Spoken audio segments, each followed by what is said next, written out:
The milestone today is that the deck is finished. That's a fantastic moment. We can now walk from end to end on the bridge, and in the months ahead the towers, they'll be lifted into place. We'll put the cables there and then it'll be ready to become a railway with the tracks and the overhead wiring.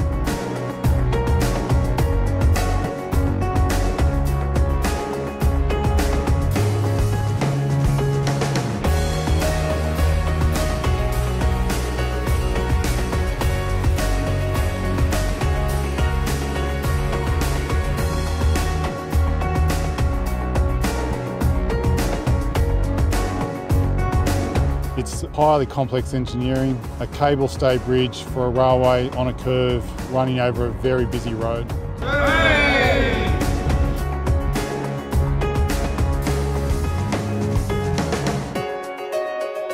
We're going to see trains zipping along here come 2019, servicing the people of the Northwest. It's a turn up and go service, no need for timetables, getting people off our busy and congested roads onto public transport. This is going to be incredibly special. I'm thrilled the project is going along so well. Thrilled we're at this point now where we're standing on the deck of the SkyTrain, because this project, once it's complete, is just going to transform the way we travel around Greater Sydney.